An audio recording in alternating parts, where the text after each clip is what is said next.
Je voudrais donc, pour conclure, en essayant de ne pas dépasser un délai, une durée raisonnable de mon intervention pour des raisons évidentes, mais il y aurait beaucoup de choses à dire parce que nous avons affaire avec l'exposition, le colloque, y compris la table ronde finale, et bien entendu le catalogue. Je pense que nous pouvons dire que le catalogue est vraiment très réussi. Bon, nous avons affaire à un ensemble qui n'est pas simplement un de ces nombreux colloques sur 1919 ou 14-18. J'en ai au total 3 par semaine depuis des mois, n'est-ce pas? Mais celui-ci est spécial. Et j'y ai appris moi-même des tas de choses. Vieillard abécédaire peut-être, mais enfin je continue à apprendre, ce qui est peut-être un grand avantage de notre profession d'historien. Il paraît que les mathématiciens s'arrêtent de réfléchir à l'âge, ou découvrir en tout cas des choses à l'âge de 25 ans. Nous, on dure plus longtemps. Alors, la table ronde également était très, très intéressante. Madame von Boeselager nous a admirablement décrit des archives que je connais bien, puisque j'ai eu l'honneur d'y travailler au début, à la fin des années 60, au début des années 70. Ce que vous nous avez dit avec un poil d'humour de l'écriture Zutterling, je le confirme tout à fait. C'est un point de passage obligé. Nous avions heureusement à l'époque encore au département, enfin aux archives politiques, des dames qui avaient été secrétaires avant la guerre. Et quand il faut savoir qu'on a abandonné l'écriture manuscrite classique en 1941. Donc la période qui nous concerne, toutes les annotations des documents, même s'ils sont tapés à la machine, toutes les annotations étaient en Zutterling. Bon. Et nous avions des dames qui avaient connu le ministère avant la guerre, continuaient à y travailler, on leur apportait des documents, ça vous aider à lire. Et là, oui, bien entendu, ça veut dire ça. Et le record absolu, je vous dis ça pour vous abuser, madame, c'était le baron von Neurath. Vous voyez ce que je veux dire? 3 petits vermicelles, ça voulait dire Kenntnis genommen Neurath, n'est-ce pas? Mais il fallait le savoir. Et en tout cas, c'est là, autour de ces archives allemandes, où nous avait rappelé l'histoire, qu'à partir de Wadenhall, et ensuite, quand elles sont revenues à Bonn lors de la création de la Commission internationale, dont le représentant, le membre français était le professeur Beaumont, que j'ai représenté 3 ans à Bonn, c'est là qu'a commencé un travail international de réflexion sur, disons, le traité de Versailles, surtout ses suites. On travaillait sur les années 20, enfin c'était directement lié, et il suffit de prendre la liste des noms des collaborateurs de cette commission pour avoir tout un panel de l'historiographie internationale contemporaine. Ça a été un lieu de collaboration scientifique approfondie. Je tiens à souligner ici, nous étions installés au ministère à Bonn, avec nos bureaux, j'avais une vue sur le Rhin, madame Rheinblick, et nous avions accès aux archives de la façon la plus totale. Donc c'était un très grand moment. Je rappellerai ici le nom et la mémoire du professeur Jacques Barietti, qui a été un de mes prédécesseurs et que beaucoup d'entre vous ont connu, ou en tout cas dont ils connaissent les œuvres. Alors, le deuxième grand avantage de cette séquence, c'est de pousser la chose jusqu'en 1923. Et c'est là que nous avons pris conscience au sein du conseil scientifique réuni par le musée de l'armée et par le Quai d'Orsay à l'occasion de la préparation de cette conférence, qu'en fait, les Français sont trop obnubilés par 1919 pour des raisons qu'on peut comprendre, mais que la séquence complète va bien jusqu'en 1923. Je ne veux pas dire que l'histoire s'arrête en 1923, bien entendu, mais il y a un ensemble qu'il faut étudier de façon complète, ce qui est fait ici. Autre très grand avantage, ce n'est pas simplement la France et l'Allemagne et la France, l'Angleterre, l'Italie, la Belgique, c'est toute l'Europe dans le sens le plus large du terme. Autre avantage, la préparation de l'exposition, du colloque et nos volumes de catalogue a réuni étroitement diplomates, militaires, géographes, conservateurs et historiens De même qu'à l'époque, eh bien, pour les traités de paix, les diplomates et les militaires, je le souligne, c'est un des points aussi qui sont apparus, ont collaboré, ainsi que les géographes, bien entendu, n'est-ce pas? On en a eu des exemples extrêmement frappants, et c'est une profonde vérité. Les historiens aussi, ils sont présents dans les comités d'études. Le français a été évoqué par Madame Davion, mais il y a eu l'équivalent, j'en dirai un mot, ailleurs, et bien entendu les conservateurs d'archives qui ont réussi, en particulier, mais pas seulement, dans les nouveaux États, à recueillir, sauver, préserver et classer une masse de documentation. Et c'est on a pris conscience d'autre part que les traités constituent un ensemble juridique extraordinairement complexe, car tous les historiens ne sont pas forcément spécialistes de droit international, et ils n'ont pas toujours présent à l'esprit qu'un traité s'accompagne ensuite d'une série d'instruments de ratification, d'instruments souvent de déclarations interprétatives, de suites diverses. Le traité de Versailles, c'est en fait toute une série de traités.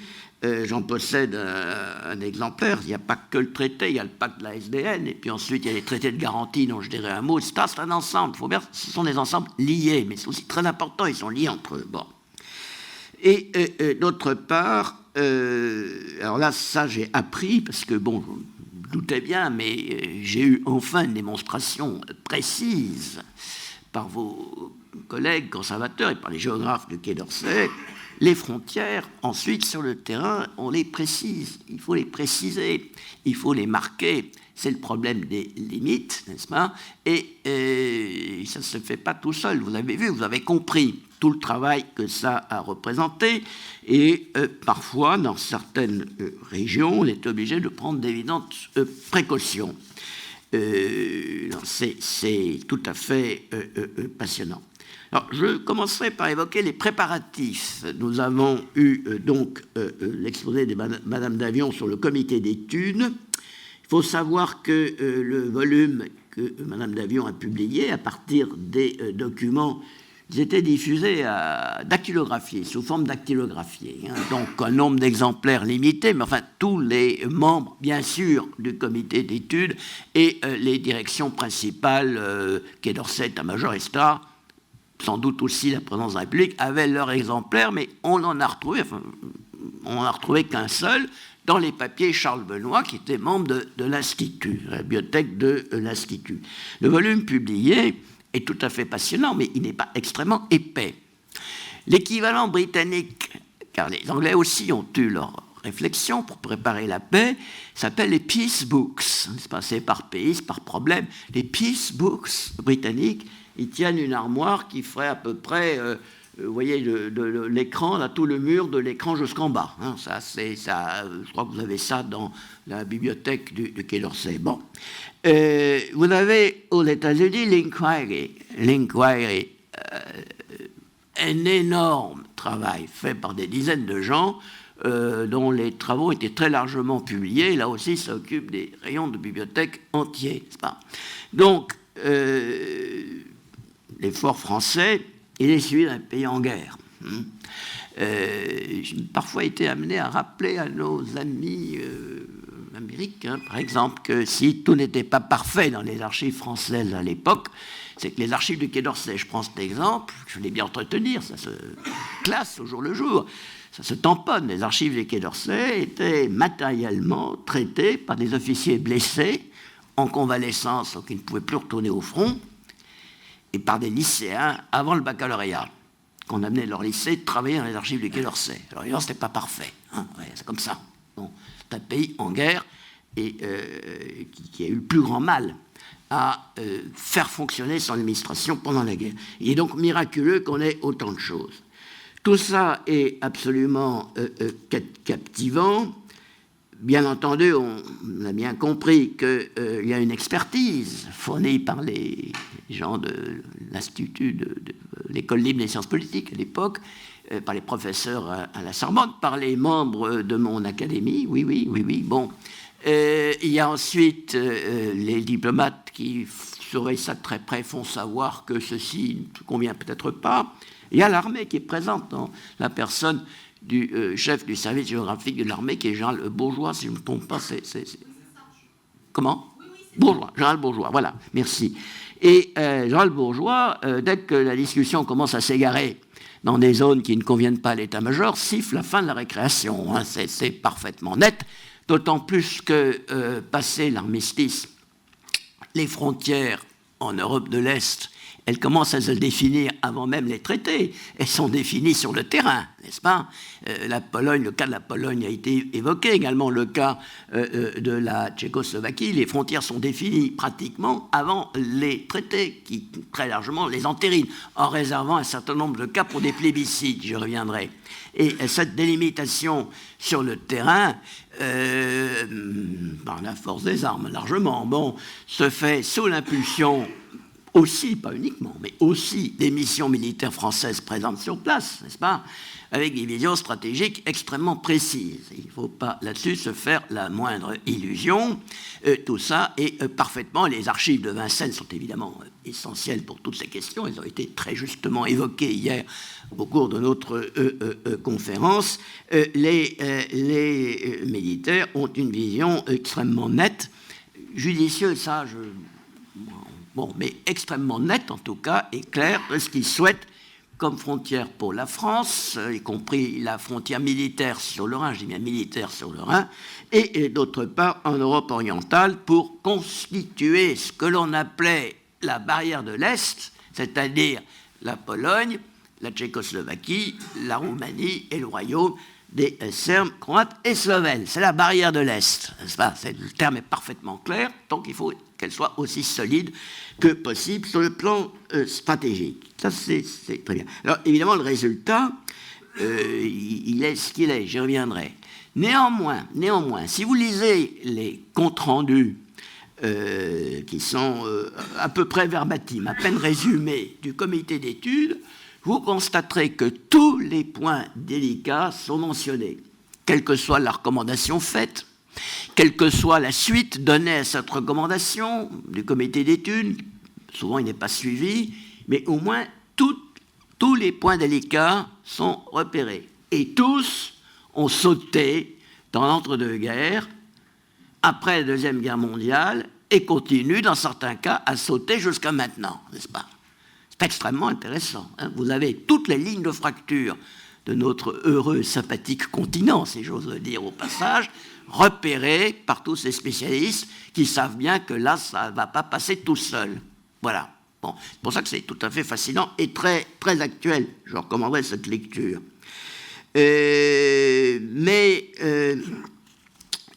Voilà. C'est un congrès de sociétés savantes aussi, le congrès de Versailles. Les géographes, mais également les ethnologues, les linguistes, tout ça a été vu, c'est un congrès de sociétés savantes, n'est-ce pas ? C'est un congrès scientifique, société savante un peu ironique, mais un congrès scientifique aussi, avec, bien entendu, le même total manque d'unanimité que nous connaissons dans nos propres organisations scientifiques, évidemment. Il y a une masse de faits à absorber. Il y a des descriptions, parce que tout ça remonte de commissions, d'abord les commissions, puis ensuite le conseil, et puis finalement les conseils des trois pour finir, n'est-ce pas ? Et ils sont, les malheureux, Wilson, Lloyd George et Clemenceau, abreuvés d'une masse de considérations de faits plus ou moins bien triées, parce que l'organisation de la conférence n'est pas parfaite du point de vue de la coordination du travail entre les commissions, disons-le. Bon, là, le secrétaire général de la conférence, monsieur l'ambassadeur Dutasta, et ses services n'ont pas été, à mon avis, tout à fait à la hauteur. Par la suite, on veillera à ne pas reproduire l'embouteillage qui s'est produit à ce moment-là. Et il y a des descriptions de contemporains qui sont assez amusantes, elles sont dans les livres, je les passe, mais j'ai trouvé dans les papiers John Foster Dulles. Vous vous souvenez que John Foster Dulles était le neveu de Robert Lansing, secrétaire d'État américain de Wilson, à l'époque de Wilson. Il a fait partie de la délégation américaine à Paris, il note les conversations. Et un jour, au cours d'une réunion de la délégation américaine, tout ça est noté, ils ont les meilleures archives, probablement. Bon, on dit au président Wilson, oui, mais bon, là, vous voulez faire ça, mais il y a les faits. Facts, Mr. Pennell, the facts. Et vous savez ce que répond le malheureux Wilson? I'm tired of facts. Bon, mais tenez compte, s'il vous plaît, de ça, parce que c'est intellectuellement très négligent. Alors, bien entendu, tous ces traités constituent un bouleversement, avec une curiosité, n'est-ce pas, qui m'est venue à l'esprit en écoutant tous ces exposés. J'ai découvert des choses, y compris sur les archives du Quai d'Orsay, dans lesquelles j'ai travaillé, puis j'ai fait ma thèse à la Première Guerre mondiale. Bon. Pourquoi a-t-on mis tant de temps en France, au Quai d'Orsay, c'est pas vrai pour les militaires, mais tant de temps pour reconstituer les fonds, en partie détruits, dispersés, déplacés pendant la guerre, comme ça nous a été fort bien expliqué. Pourquoi a-t-on mis tant de temps? Bon, par exemple, on a retrouvé 300 je crois, microfilms faits par les Allemands pendant la guerre, qui n'étaient pas de bonne qualité, ce qui certainement pose un problème. Mais quand j'étais à Bonn, une fois de plus, on avait voulu exploiter les microfilms des papiers Ribbentrop, qu'on avait fait microfilmer à la fin. Le microfilm était de très mauvaise qualité, n'était pas lisible. Et le représentant britannique à la commission, qui faisait partie du département historique du Foreign Office, a dit, écoutez, on s'en charge, si vous les prêtez. Et il est revenu avec des photocopies qui étaient pas parfaites, mais parfaitement lisibles. On lui a demandé, mais comment avez-vous fait? On a confié ça à la Royal Air Force. Royal Air Force My Foot, n'est-ce pas? Ce sont les services britanniques équipés pour ce genre de choses. Donc, conseil que je donnerais, si ces microfilms existent toujours, serait de les confier aux services spécialisés dont les moyens techniques dépassent tout ce que vous pouvez imaginer, n'est-ce pas? Bon. Il n'y a visiblement pas eu une priorité. Alors je sais bien que le Quai d'Orsay avait beaucoup de choses à faire, y compris le rapatriement de beaucoup d'archives d'ambassades, les suites, entre guillemets, de la décolonisation, y compris l'indépendance d'Algérie. Il y avait énormément de choses à régler, mais très franchement, je pensais qu'on avait presque rien sur la conférence de la paix, parce que c'était ce qu'on me disait. Il n'y avait rien, pratiquement rien dans les inventaires. Il y avait des choses qui étaient au moins potentiellement utilisables et qui n'étaient pas encore reclassées, n'est-ce pas? Alors, il y avait une pudeur, je le dis très franchement, monsieur le directeur, vous bouchez vos chasses aux oreilles. Il y avait une pudeur, incontestablement, une forme de gêne. Je m'en rends mieux compte avec le recul et vous m'avez hier, les uns et les autres, tout à fait éclairé. D'abord, il y avait un certain nombre de lièvres que l'on ne souhaitait pas soulever. Je vous rappelle que les archives, qu'on est passé en France à la loi de 50 ans qu'en 1968, et donc on a ouvert après ça assez rapidement, jusqu'en 1918, puis ensuite assez rapidement la suite, car on est passé ensuite très vite à la loi de 30 ans. Bon. Donc il y a eu une ouverture aux lecteurs et pas simplement aux responsables des publications de documents qui s'est accélérée considérablement. Alors, je pense qu'on n'avait pas absolument envie de trop soulever les lièvres, deux lièvres en particulier, les buts de guerre français pendant la guerre de 14. Il y avait eu un article publié par Pierre Renouvin en 1968 qui était tout à fait honnête, je vous le dis tout de suite, mais qui était quand même un peu... euphémisait un petit peu. J'ai refait, à partir exactement des mêmes archives entre nous, en 1978, un article qui était nettement plus incisif, n'est-ce pas? C'est question de génération, si vous voulez. Bon. Et puis, il y avait l'occupation de la Roure. L'occupation de la Roure constituait 1923, on est dans le sujet. Il y avait un certain dossier numéro 23, si on se souvient bien, des papiers migrants qui était réservé. Alors, ma curiosité et ma mauvaise éducation sont telles que j'ai vu évidemment ce qu'il y avait dans ce dossier réservé, c'était tous les plans réels de la France justifiant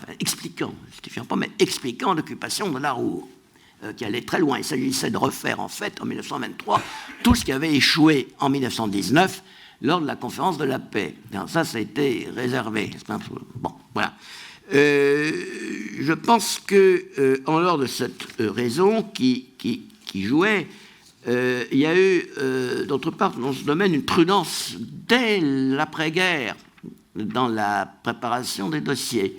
Des pudeurs, n'est-ce pas, des pudeurs, ça existe, les conservateurs peuvent être pudiques. Par exemple, j'ai vu un jour dans l'inventaire Luxembourg, pour la guerre de 14, qu'il y avait 40 volumes, à peu près, ou 42, consacrés au chemin de fer luxembourgeois pendant la guerre de 14. Sachant que les chemins de fer luxembourgeois font 162 km, je me suis dit qu'un volume pour 4 km de voie ferrée, c'était quand même intéressant, et je suis allé voir. Nous sommes dans la guerre de 14, bon, mais ça va jusqu'en 1919, et beaucoup de documents pour 1919. Et c'est tout simplement le projet d'annexion par la France de Luxembourg. Voilà. Ben oui, je vois que... bon. Donc, le titre était un peu... Personne n'allait voir, chemin de fer, bien. Mais il y avait d'autres raisons. On savait qu'il y avait des papiers... On savait bien entendu, ça a été dit, que les archivistes allemands s'étaient installés d'abord à Tours, puis ensuite à Paris. Ce n'était pas un secret, c'était tout à fait connu. Votre prédécesseur à l'époque, le docteur Zassin, qui était directeur quand j'étais là, me disait, on parlait, mais il avait été à Tours, enfin, il n'y avait aucun... bon, comme ça. Alors, très franchement, dans l'esprit de l'époque, et pas dans l'esprit actuel, ça paraissait tout à fait normal, évident, c'est ce qu'on fait toujours. Je dois vous dire que j'ai pu travailler pour ma thèse sur la série AP grâce à l'inventaire constitué par les archivistes allemands. Sans cet inventaire, j'aurais été bien embarrassé, n'est-ce pas? Bon. Puis, malgré tout, il y a eu en 1971 la publication du livre d'un autre historien qui avait travaillé dans les archives françaises, Ludwig Zimmermann, Frankreichs Ruhrpolitik, von Versailles bis zum Dosplan, 1971. J'ai retrouvé ça dans ma bibliothèque. Je passais la nuit à le retrouver, mais je l'ai retrouvé. Et ça avait beaucoup intrigué mon ami, prédécesseur et maître Jacques Barietti, parce qu'il s'était publié par le collègue du professeur Zimmermann qui était décédé. C'était puis après sa mort, et le collègue de l'Université d'Erlangen, je crois qu'il avait publié, expliquait que Zimmermann avait utilisé les archives qu'il avait trouvées en France sur cette question. Bon, il n'y a pas d'index d'archives, il n'y a rien dans le livre, il n'y a pas même de réelle annotation, pas de Fundort, comme on dit en allemand, il y a tous les documents sont notés, précisés, télégrammes, machin, numéro de temps, etc. Mais bon, on sait simplement, en gros, que ça vient des archives françaises. Et dans sa thèse parue en 1975, Jacques Barietti, qui avait consacré beaucoup d'efforts à retrouver exactement l'histoire de ce livre, qui est très bien fait, tout à fait intéressant, tout à fait utilisable, il avait publié sa thèse sans donner ses sources, ça fait 200 pages, c'était trop long, bon, indiquant simplement que les sources du travail de M. Zimmermann, c'est-à-dire les documents français, il savait qu'il y en avait une série aux archives de Coblence. Donc, je ne suis jamais allé voir, mais il y aurait toute une histoire encore à développer dans ce domaine. Bon, c'est l'histoire des archives, vous savez, c'est toujours complexe. Alors, en dehors de ça, il y avait d'autre part, parce qu'on savait donc qu'il y avait des archives qui n'avaient pas été détruites, françaises qui se promenaient. Bon. On ne posait pas de questions. Moi, j'étais responsable sur place. Si le Quai d'Orsay avait voulu que je pose une question, il n'avait qu'un coup de téléphone à me donner, n'est-ce pas? Moi-même, il m'arrivait d'évoquer ça. Jacques Barietti l'a fait souvent, je le sais. Bon. Alors là aussi, ça peut vous étonner, mais l'état d'esprit n'était pas d'aller ennuyer le ministère des Affaires étrangères allemand pour ces questions de documents de la Première Guerre mondiale. Je suis absolument convaincu que ce n'était pas une priorité. Il y avait bien d'autres chats à fouetter. Je me permets de vous rappeler l'époque que c'était. Et donc, on n'insistait pas, tout en sachant qu'il y avait probablement des choses en Allemagne. Et puis, plus profondément, à mon avis, là je remonte avant même la Deuxième Guerre mondiale, il y a eu très tôt une forme de mauvaise conscience chez les responsables français, y compris politiques, diplomatiques au plus haut niveau, sur mauvaise conscience, ou du moins la conviction que le traité de Versailles n'était peut-être quand même pas parfait sur tous les points, ni les autres traités d'ailleurs. par exemple, dès 1926, au moment où des entretiens de Thoiry, après les accords de Locarno entre Stresemann et Briand, il y a des conversations très approfondies entre Français et Allemands. Alors, le compte-rendu français de la conversation est toujours vague, mais le compte-rendu allemand est beaucoup plus précis. Et dès 1926, Briand et Berthelot, le secrétaire général, disent à leurs interlocuteurs allemands que oui, effectivement, le corridor polonais, c'est pas une très bonne idée. Mais que là, peut-être un jour, bon. Comment voulez-vous que les Allemands ne soient pas révisionnistes si les Français ne le sont pas devenus progressivement, et dès 1926, beaucoup plus tôt, n'est-ce pas? Alors ça aussi, bon, certaines prudences. Bon. Et qui a été ensuite poursuivi. Je vous raconterai une anecdote pour détendre l'atmosphère et vous amuser. Dans les années 90, peut-être 1995, un diplomate du Quai d'Orsay m'a dit, écoutez, nous avons décidé de faire quelque chose de gentil pour les Allemands. Ça revient tous les 5 ans à peu près, vous savez. Bon, quelque chose de gentil, et j'ai eu une idée, on pourrait déclarer le traité de Versailles nul et non avenu. Je dis, monsieur le conseiller, quelle belle idée. Alors comme ça, on rend l'Alsace-Lorraine. Ce qui a mis un terme à la discussion tout de suite, n'est-ce pas? Bon, même chose pour Trianon. C'était passionné par l'histoire de la délimitation précise, commune par commune, en tenant compte au niveau local des intérêts économiques. Tout à fait passionnant, car l'encre du traité de Trianon n'a même pas eu le temps de sécher que le président du Conseil, Millerand, et son secrétaire général, qui n'est autre que paléologue, très inquiet de la poussée de la Russie bolchevique vers l'Europe centrale, c'est en pleine guerre russo-polonaise, se demande s'il ne faudrait pas essayer de reconstituer un ensemble viable en Europe centrale, comprenant la Hongrie, en lui faisant, on ne va pas changer le traité, mais des concessions territoriales à la marge, c'est-à-dire dans le sens de ce qui a été dit sur les modifications pour une commune, l'intérêt économique. Essayez d'utiliser ça. Quand vous lisez les documents français en rapport avec ce qui nous a été expliqué sur les délimitations, on comprend très bien. Plus l'idée de créer une zone économique pour essayer de compenser la destruction de l'Autriche-Hongrie, au moins sur le plan économique. Bon, tout ça va échouer pour un ensemble de raisons. D'une part, parce que les Polonais ont remporté la victoire sous Varsovie, comme vous le savez, ce qui a écarté le danger. Et d'autre part, la plupart des responsables français ont trouvé que Millerand et son équipe étaient allés beaucoup trop loin dans cette voie qui risquait en particulier de fragiliser la Tchécoslovaquie. Ça, c'est tout à fait évident.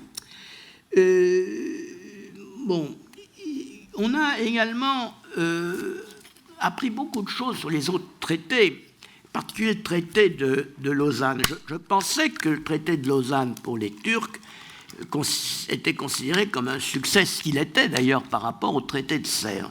Et compris avec intérêt qu'il y a eu au Parlement, l'Assemblée turque, une opposition quand même pour voter à cause de certain nombre de regrets. Bien entendu, personne ne prétendra que les traités étaient parfaits, en particulier pour le Moyen-Orient, je pense que c'est tout à fait clair. Je terminerai néanmoins par 2 remarques. Il est évident que la formule de l'État-nation, qui est le modèle du traité de Versailles, ne s'adapte pas toujours parfaitement dans la situation concrète de l'Europe. D'autre part, à partir du moment où les empires centraux avaient perdu la guerre, il est très difficile d'imaginer une paix radicalement différente. Vous n'imaginez pas 3 millions de Polonais restant en Allemagne, ainsi qu'1,5 million d'Alsaciens-Lorrains restant en Allemagne après la défaite du Reich. Vous n'imaginez pas le maintien de l'Autriche-Hongrie qui s'était décomposé avant même d'ailleurs l'armistice de Villa Giusti, je tiens à le rappeler. Donc les traités ne sont pas totalement arbitraires, loin de là. D'autre part, la carte de l'Europe d'aujourd'hui, malgré des transformations, n'est pas tellement différente de celle de l'Europe de Versailles. Elle est même peut-être plus proche de celle de 1919-1923 que de ce qu'elle était en 1945, 46, 47. D'autre part, le traité de Versailles introduit des nouveautés dans le droit international qui sont importantes. Les plébiscites. C'est la première fois qu'on le fait systématiquement. On ne l'avait pas fait avant, sauf le cas très particulier de la Savoie en 1860. Et également des traités de garantie pour les minorités dans les nouveaux pays. Ils doivent signer ces traités de garantie qui font partie de l'ensemble pour garantir les droits individuels. Je sais bien individuels, mais quand même les droits de leur minorité. Et donc, malgré tout, l'œuvre de 1919, 1923, si on ne parlera pas d'une Europe de Versailles, comme on a pu parler d'une Europe westphalienne ou une Europe de Vienne, a quand même constitué une réalité.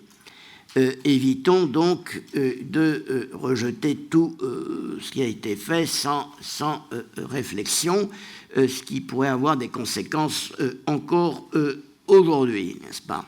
Et rappelons pour finir que si le Sénat américain avait ratifié le traité de Versailles, les dispositions prévues par les Américains pour gérer, par le président Wilson, pour gérer la suite, essayer de l'Arménie aux réparations, etc., essayer de gérer les choses qui, de toute évidence, n'avaient pas été bien réglées à Versailles, auraient été réglées différemment.